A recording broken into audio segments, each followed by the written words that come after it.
కుదిరినప్పుడల్లా Kashmir fails జరగలేదు అనుకున్నాం, మనం చూడలేదు. కేరళ స్టోరీ మనం చూడలేదు, వీడియోలు రాలేదు. అక్బర్ బాబర్ లేడు, మనం చూడలేదు. మన దేవాలయాలు పొలగొట్టలేదు. సరేనా? పాకిస్తాన్ విడిపోయినప్పుడు హిందువులు చచ్చిపోలేదు కూడా మనం చూడలేదు. పోయి వదిలేద్దాం. నిన్నగాక మొన్న బంగ్లాదేశ్లో వాళ్ళ రిజర్వేషన్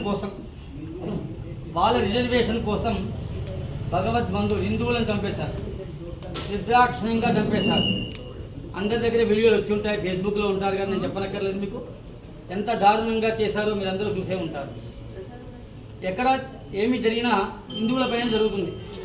ఇంకా మనం ఆలోచించట్లేదు. మనం కులాల్లో విడిపోయాం. ఎక్కడ చంపినా హిందువుల్ని చంపుతున్నారు. బంగ్లాదేశ్లో మొదట్లో విడిపోయినప్పుడు 40% హిందువులు ఉండేవారు. ఇప్పుడు 4% విడిపోయారు. 40% ఎక్కడ, 4% ఎక్కడ? ఏమైపోయారు అందరూ? అర్థం చేసుకుంటారా? ఎక్కడైనా కులాలు పక్కన పెట్టండి. దయచేసి హిందూగా జీవించండి, హిందూగా గర్వించండి, హిందూగానే మరణించండి. ఏకైక దేశం భారతదేశం మాత్రమే హిందువులకు ఉన్నది ఇప్పటివరకు. ఇది 10 ముక్కలు అయిపోయింది. ఆఫ్ఘనిస్తాన్ నుంచి పంపించేశారు, ఇరాన్ నుంచి పంపించేశారు, ఇరాక్ నుంచి పంపించేశారు, టిబెట్ నుంచి పంపించేశారు, పాకిస్తాన్ నుంచి పంపించారు, పక్కన ఉన్న శ్రీలంకలో అగాధమైపోయినది, బంగ్లాదేశ్ నుంచి పంపించేశారు. ఇక ఎక్కడికి పోతాం మనం? అర్థం చేసుకుంటారా? ఇకనైనా అందరం ఏకమై ఉందాం. గుర్తుపెట్టుకోండి, లేకపోతే కాలగర్భంలో కలిసిపోతాం. అందరు సమానం అంటే దౌడ వలగొట్టండి. ఎవరైనా వచ్చి అందరూ సమానం అంటే రాజకీయ నాయకులు అంటే ఆ ఎమ్మెల్యే ఎంపీ ఎవరైనా సరే దౌడ వలగొట్టండి. కళ్ళ ముందు సాక్ష్యం కనిపిస్తుంది. ఒక్క సెలబ్రిటీ కూడా దాన్ని ఖండించలేదు. ఒక హీరో, ఒక ఎమ్మెల్యే, ఎంపీలు కూడా ఎవరు ఖండించలేదు. వాళ్ళకి పాత బస్తీలో జరుసలంలో ప్రతి ఒక్క ఎమ్మెల్యే ఉంటాడు ఒక ప్రాబ్లం తీర్చడానికి. మన దగ్గర ఎవరున్నారు? మన హిందువులకి మనమే ఏకం కావాలా, మనమే ఏకం కావాలా, లేకపోతే కాలగర్భంలో వెలిసిపోతాం బిడ్డ. ఇది చరిత్ర చెప్పిన సత్యం, కళ్ళకు ఎదురుగా చెప్తున్న సాక్ష్యం. అయినా మీరు మారట్లేదు. ఇప్పుడు బాలకృష్ణకు ఏమైందంటే మొత్తం హాస్టల్ పిల్లలు బయటకు వస్తారు. పవన్ కళ్యాణ్ అయిందంటే మొత్తం వస్తారు. ఒక హీరోయిన్ వచ్చిందంటే మొత్తం బయటకు వస్తారు. నీ కులానికి ఏమైందంటే బయటకు వస్తారు. ఈ ధర్మానికి అయినప్పుడు మీరు ఎందుకు బయటికి రావట్లేదు? ఈ ధర్మమే కదా మీకు ఆచారం ప్రధానం. మీ తాతలు ముత్తాతలు పెట్టిన ధర్మమే కదా ఇది. వాళ్ళు ఎంతమంది త్యాగ బలమో ఇలా మనం ఉన్నాం. ఒక్కసారి ఆలోచించండి భగవద్బంధువులారా. కులం గొప్పదా, ధర్మం గొప్పదా అంటే ధర్మమే గొప్పది. మీరందరూ వచ్చారు కదా ఇక్కడికి. ఏ దేవాలయంలో కులం అడగరబ్బా, గోత్రమే అడుగుతారు.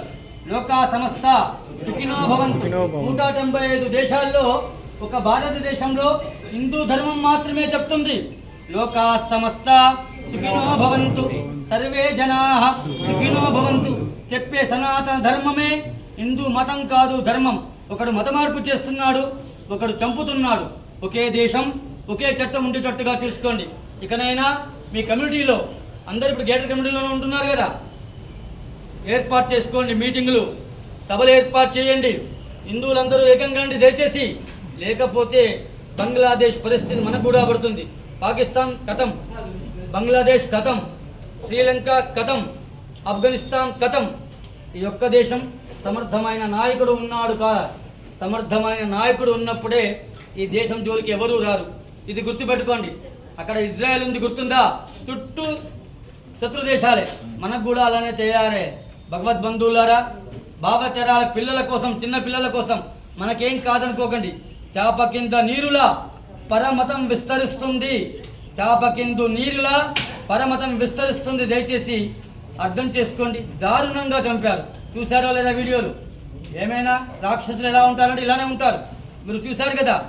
అందరూ సమానమే అనుకోకండి. హిందూ బాయ్ బాయ్. మనం మెజార్టీగా ఉన్నంతసేపే మనకు బలం. మనం మైనార్టీలో పడితే మన గతి కూడా అదే గతి అవుతుంది, మన పిల్లల గతి కూడా. ఇదొక్కటి ఆలోచించండి. ఈరోజు ఎమ్మెల్యే ఈ పార్టీలో ఉంటాడు, ఇంకో పార్టీకి జంప్ అయిపోతాడు. అవసరమైతే దేశమే వదిలిపెట్టి వెళ్ళిపోతాడు. అక్కడ ప్రధానమంత్రి వెళ్ళిపోయింది. అర్థం? వాళ్ళకు ఎన్ని దేశాలు? 57 దేశాలు ఉన్నాయి ముస్లింలకు. ఒక్క దేశమైనా హసీనా పేరు ఉంది కదా, బంగ్లాదేశ్ ప్రధానమంత్రికి ఆశ్రయం ఇచ్చారా? ఎవరిచ్చారు? కర్మభూమి, వేదభూమి, భారత భూమి ఆశ్రయం ఇచ్చింది.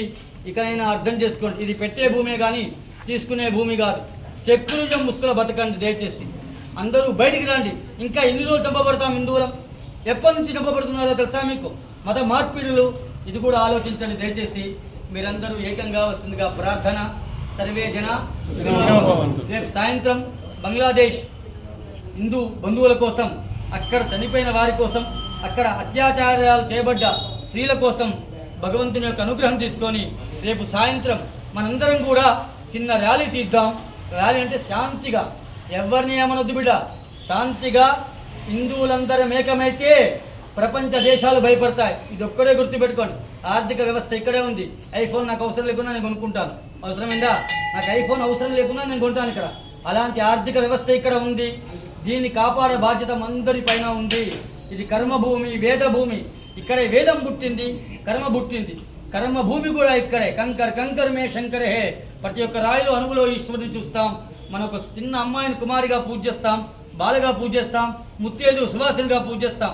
ఈ ధర్మంలోనే ఉంది. మీరు 10 మందికి చెప్పండి మన ధర్మం గురించి. మీరు 10 మందిని తయారు చేయండి. దయచేసి మీరందరూ హాస్టల్లో ఉండే పిల్లలందరూ కూడా రేపు సాయంత్రం 6 గంటలకి ఇక్కడ ఖచ్చితంగా అందరూ పాల్గొనాలి. మన యొక్క సంఘీభావం భగవంతుని యొక్క మన దేశం మీద అలాంటి ఉపద్రవాలు రావద్దని కోరుకుందాం. అలాంటి దుష్ట శక్తులని సంహరించే శక్తిని మన ఆర్మీకి, మన జవాన్లకి, మన ప్రభుత్వానికి ఇవ్వాలని కోరుకుందాం. అందరం ఏకమైందాం. భావితరాల పిల్లల కోసం మీరందరూ రావాల్సిందిగా ప్రార్థన. రేపు సాయంత్రం 6 గంటలకి మనమందరం కూడా దీపాలతో ర్యాలీ తీస్తున్నాం. భరత్ మాతా కీ జై, సనాతన ధర్మ కీ జై, జై శ్రీరామ్, హర హర మహాదేవ అనుకుంటూ ఇక్కడ నుంచి గాంధీ దగ్గరికి వెళ్ళి ఆయన చిన్న విన్నవించుకుందాం. వారే కదా శాంతి శాంతి అని చెప్పి పాకిస్తాన్ ట్రైన్లో పంపించారు. వారికి చిన్న విన్నవించుకొని ఇకనైనా ఈ శాంతి